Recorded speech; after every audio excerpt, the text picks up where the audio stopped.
Hello everyone, welcome back to my channel the smart investor. So guys, यहाँ पे बात करने वाले हैं Shri Oswal seeds and chemical limited company के बारे में। यहाँ पे ये कंपनी का हम शेयर एनालिसिस करेंगे। यहाँ पे ये कंपनी का आपको स्पेसिफिक आपको टारगेट बताऊंगे एंड साथ में आपको ये बताऊंगी इस कंपनी के शेयर में आपको इन्वेस्टमेंट करना चाहिए या नहीं करना चाहिए। यहाँ पे कंपनी के ओवरव्यू देखेंगे, कंपनी के प्रोफाइल एंड डेटा, कंपनी के pros and cons, PE comparisons, quarter results, company के share holdings pattern and company का टेक्निकल व्यू भी देखेंगे आज की वीडियो में। सो गाइस, वीडियो स्टार्ट करने से पहले अगर आपने अभी तक हमारे चैनल को सब्सक्राइब नहीं किया है सो आप सब्सक्राइब कर दें, इससे आपको डेली अपडेट मिलते रहेंगे मेरे वीडियोस के। सो चलिए स्टार्ट करते हैं। सो यहाँ पे अगर हम Shri Oswal seeds and chemical limited company की बात की जाए, सो बेसिकली कंपनी यहाँ पे क्या है, सीड्स का सीड सप्लाई का काम करती है अलग अलग स्टेट में। बेसिकली अगर यहाँ पे कंपनी का प्रोफाइल की हम बात करेंगे तो श्री ओसवाल जो कंपनी है ये क्या producer plus exporter and supplier है, जो कि देखा जाए तो क्या है, प्रोसीडिंग का काम करती है सीड्स का। एंड यहाँ पे कंपनी क्या फिल्टर्ड सीड्स क्या प्रोवाइड करती है।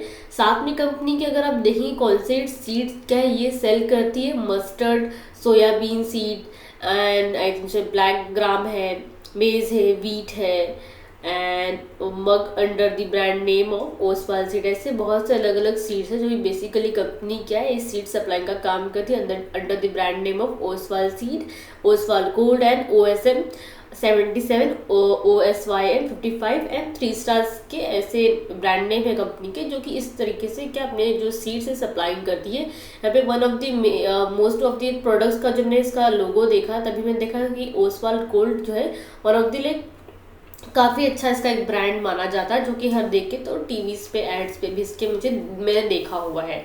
सो इसका जो कि प्रोफाइल वगैरह देखें काफ़ी अच्छा दिया भी हुआ है। बट मुझे इसमें एक चीज़ ये चीज़ नेगेटिव लगी कि ये कंपनी जो है आई थिंक सो ये 22 फैब 2023 में ही कंपनी क्या मार्केट में लिस्टेड हुई। जिस दिन लिस्टेड उस दिन अपर सर्किट भी लगा था स्टॉक में, बट उस दिन के बाद स्टॉक ने परफॉर्मेंस किया 1-2 वीक, बट उसके बाद देखें तो स्टॉक की जो लगातार नीचे साइड ही गिरता जा रहा है।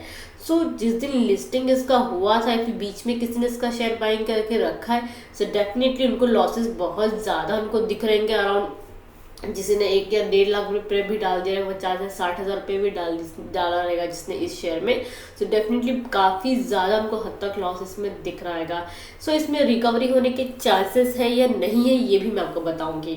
फिलहाल ये जो स्टॉक है ना 52 वीक लो स्टॉक्स में से आता है, जिनमें से देखेंगे 52 वीक लो स्टॉक में से है, मतलब ये जो स्टॉक है लगातार नीचे साइड गिरता जा रहा है।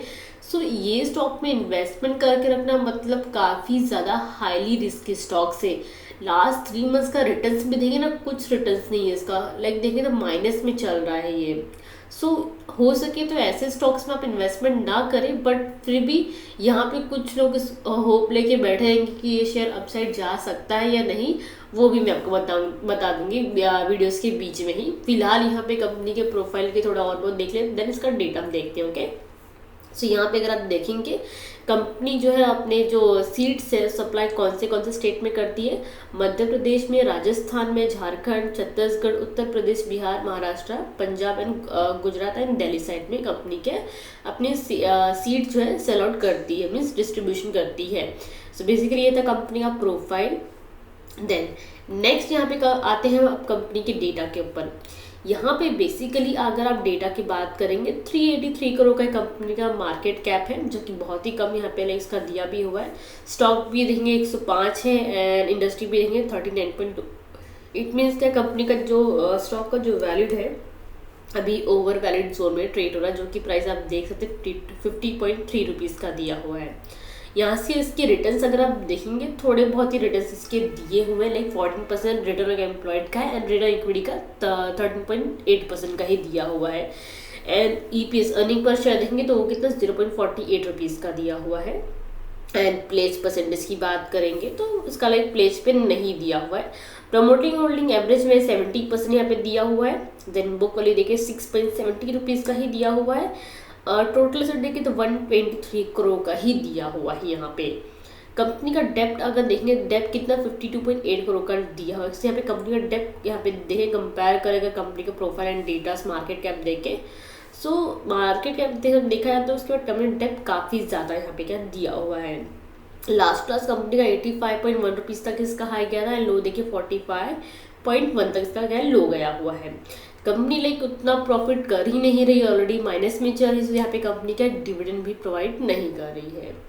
फेस वैल्यू देखिए 2 रुपीज़ दिया हुआ है। देन लास्ट 3 मंथ्स का रिटर्न देखेंगे तो माइनस में दिया 25.1% का। इट मीन्स क्या, जिसने लास्ट 3 मंथ्स के बीच में भी जिसने इसका स्टॉक बाइंग किया रहेगा डेफिनेटली वो भी लॉस खा कर ही बैठा रहेगा ये स्टॉक्स में। सो ये स्टॉक अगर हम बाकी डेटा देखें, पीए कंपेरिजन देखें या फिर प्रोस एंड कॉन्स यहाँ पे अगर हम देख लेते हैं, कंपनी का स्टॉक देखेंगे तो ट्रेडिंग हो रहा है 8.15 टाइम इट्स बुक्स वैल्यू। यहाँ पे एक इसकी नेगेटिव पॉइंट दी हुई है। प्लस यहाँ पे अगर आप देखेंगे तो कंपनी ने यहाँ पे एक चीज़ दी हुई, कंपनी क्या रिपीटेडली प्रॉफिट कर रही है, तो इसके अगर कंपनी का डिविडेंड नहीं प्रोवाइड कर रही है। मेरे हिसाब से देखा जाए तो जिस तरीके से अभी स्टॉक ही गिर रहा है लास्ट 3 मंथ्स एंड 4 मंथ्स का, जिस तरीके से मैंने परफॉर्मेंस देखा है इसका, लाइक स्टार्टिंग के टाइम से अभी तक हम देखें प्रॉफिट इससे लिटिल बिट स्टार्टिंग में किया, but after 3 months and 4 months का परफॉर्मेंस इसका देखेंगे तो लगातार जो स्टॉक है नीचे साइड ही गिरता आ रहा है। सो काफ़ी ज़्यादा हाईली रिस्की स्टॉक से आप यहाँ पे जो देख रहे हैं ना रिपीटेडली प्रॉफिट, इसका मतलब ये नहीं कि कंपनी लगातार प्रॉफिट ही कर रही है, हर क्वार्टर में प्रॉफिट कर रही है, बट इसके क्या है लॉसेस अगर आप देखेंगे ना, लॉसेस भी धीरे धीरे बढ़ते ही जा रहे हैं। सो ये थोड़ा हाईली रिस्की स्टॉक्स है। प्लस कंपनी का यहाँ पे रिटर्न एम्प्लॉयड रिटर्न इक्विटी देखेंगे तो कितना लास्ट 3 ईयर्स में कम है, 13.6% का कम है, जो कि मैं आपको रिपीट किया है। प्रॉफिट भले इस कंपनी का रही, बट प्रॉफिट जो इसके भी आगे जो बढ़ते जा रहे हैं, नंबर्स ऑफ प्रॉफिट क्या कम होते जा रहे हैं कंपनी के। ये चीज़ आपको देखनी नोटिस करनी है स्टॉक में। And company might be capitalizing the interest cost also. Okay, so ये थे कंपनी के प्रोस एंड कॉन्स। नेक्स्ट हमें पीए कंपनी की बात की जाए, श्री ओसवाल सीड जो कंपनी लास्ट नंबर पे आ रही है, बिकॉज कंपनी का मार्केट कैपिटल है कम है एज कम्पेरेटिव बाई कंपनी से। यहाँ पे और भी शेयर्स दिए हुए जो कि आपको अच्छा खासा आपको रिटर्न दे सकती है आने वाले टाइम में। यहाँ पे वन ऑफ द मोस्ट मेरा लाइक फेवरेट स्टॉक था एनबीसीसी। ये जो शेयर है ना, मैं सच में बोलूँ कि मेरे ये जो शेयर है 6 मंथ आई थिंक 6 या 5 मंथ पहले मैंने ये 40 पे लिया था शेयर, कितने 40 रुपीज़ पे लिया था, एंड अभी देखिए तो 87.95 पे चल रहा है। इट मीन्स क्या 5 to 6 मंथ के लिए भी अगर आप इसको होल्डिंग करोगे सो आने वाले टाइम में ये 110 या 120 तक भी जा सकता है। तो डेफिनेटली हो सके तो ये स्टॉक में आप पैसा डालिएगा। देन यहाँ पे और भी यहाँ पे कंपनीज दी हुई है जो कि अच्छा खासा रिटर्न दे सकती हैं आपको। CDSL है बट 1800 का शेयर है, सो जिसके पास लाइक ज़्यादा अमाउंट रहेगा सो इसमें आप इन्वेस्टमेंट कर सकते हैं। फिलहाल मैं जो रिटेलर्स उनके लिए यही बोलूँगी कि एनबीसीसी में आप स्टॉक बाइंग कीजिए। श्री ओसवाल सीड जो स्टॉक है इसका तो फंडामेंटल कर ही रहे हैं, सो मैं आपको बता दूंगी लाइक इन्वेस्टमेंट आपको लाइक इसमें करना है या फिर होल्डिंग करना है या फिर आपको एग्जिट पा लेना है लॉस में ही। ओके, ये आपको मैं बता देती हूँ। फिलहाल यहाँ पे एक और चीज़ यहाँ पे देखेंगे कंपनी क्वार्टर रिजल्ट्स। सेल्स अगर यहाँ पे हम यहाँ पे देखेंगे कंपनी का सेल्स क्या है, कंपनी क्या है बढ़ता है घट रहा है। दिसंबर में 86.62 करोड़ का कंपनी का सेल्स हुआ था, देन 25.27 करोड़ का लाइक सेल्स हुआ, देन आफ्टर दैट वापस का सेल्स बढ़ गया 83.32 करोड़ का सेल्स हुआ। देन सितंबर में कितना 65.55 करोड़ कंपनी को यहाँ पे क्या है सेल्स कंपनी का जो कंपेयर करेंगे लास्ट क्वार्टर से कम हुआ इसका सेल। एक्सपेंसेस भी सेम नहीं कम ज़्यादा है हर क्वार्टर में। देन मेन आते हैं मुद्दे पे कंपनी का नेट प्रॉफिट देखना बहुत ज़रूरी है कंपनी क्वार्टर्सली अगर हमें देखें तो। कुछ क्वार्टर में कंपनी ने लॉसेस भी है, कुछ क्वार्टर में कंपनी ने प्रॉफिट भी किया हुआ है। यहाँ पे लास्ट के दो अगर हम हमें कंपेयर करेंगे इसके रिजल्ट जून एंड सितंबर के, सो कंपनी ने क्या लास्ट कंपेयर करें लास्ट क्वार्टर से तो कंपनी ने क्या जो नंबर्स ऑफ प्रॉफिट है कितना बहुत ही कम किया है।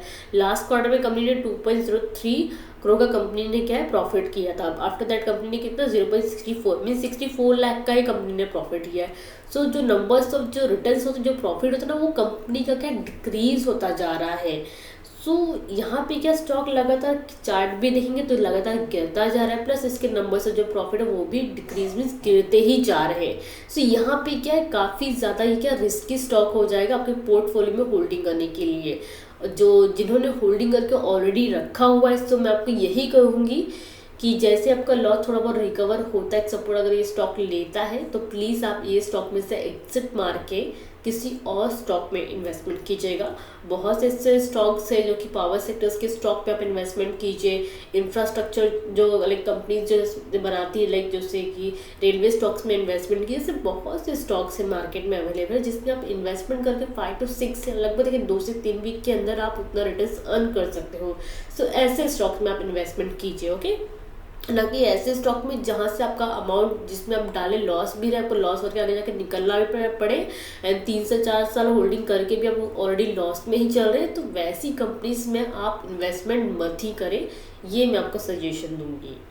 देन अब यहाँ पे कंपनी के शेयर होल्डिंग्स पैटर्न देख लेते हैं। प्रमोटिंग शेयर होल्डिंग देखेंगे तो ओवरऑल सेम ही हर क्वार्टर से 69.98% का, FII शेयर होल्डिंग 0.30% का, एंड DII शेयर होल्डिंग 0% का कंपनी का दिया हुआ है, जो कि कंपेयर करेंगे लास्ट क्वार्टर में यहाँ पे था 0.30% का। देन यहाँ पे देखेंगे तो DII शेयर होल्डिंग भी हट गया यहाँ से। पब्लिक शेयर होल्डिंग देखेंगे तो यहाँ थोड़ा और बढ़ा है, लास्ट क्वार्टर से 29.89% का भी दिया हुआ है। देन नेक्स्ट कंपनी की Shri Oswal seed and chemical limited company की बात करेंगे। एंड आई थिंक सभी को पता है कि स्टॉक में काफ़ी ज़्यादा यहाँ पे लेके गिरावट हमको देखते हुए हमको मिल भी रही है। सो गिरावट के पहले मैं आपको एक चीज़ और बता देती हूँ। आई थिंक 17 जनवरी मार्केट काफ़ी ज़्यादा क्रैश हो गया था। लाइक अपना इंडेक्स में देखेंगे 2000 पॉइंट अपना बैंक निफ्टी नीचे गिरा था, एंड निफ्टी भी अपना काफ़ी हद तक नीचे गिर गया था। सो स्टॉक नॉर्मली बात ये स्टॉक ऑलरेडी गिर रहा था, इसके कारण स्टॉक और भी गिर गया। यहाँ पे मैंने एक चीज़ नोटिस की थी ये स्टॉक में। सो यहाँ पे क्या स्टॉक ने एक बार यहाँ पे क्या एक सपोर्ट लिया था, सपोर्ट लेने के बाद स्टॉक अपसाइड गया, फिर वापस नीचे गिरा, वापस सपोर्ट लग गया। अब क्या हुआ है, प्रीवियस में जितने भी इसने सपोर्ट लिए तो सपोर्ट क्या तोड़ता गया है, ओके। सो यहाँ पे क्या जिसने ऑलरेडी ये शेयर्स क्या बाइंग करके रखा है, या फिर इस जगह पे, या फिर यहाँ पे जिसने बाइंग किया रहेगा, बिकॉज नॉर्मली कोई भी स्टॉक सपोर्ट लेता है तो लोग यहाँ पे क्या बायर्स जो रहते हैं ना, बायर्स लोग वो यहाँ पे आ जाते हैं, ओके। सो अभी हमको क्या करना है, स्टॉक क्या एक ऐसे जोन पे है ना जहाँ से लाइक स्टॉक क्या है ये इस जगह से ऊपर भी जा सकता है, नीचे भी जा सकता है, ओके। सो इसके लिए मैंने वो क्या दिया 55.40 पे आप इसका शेयर बाइंग कर सकते हैं।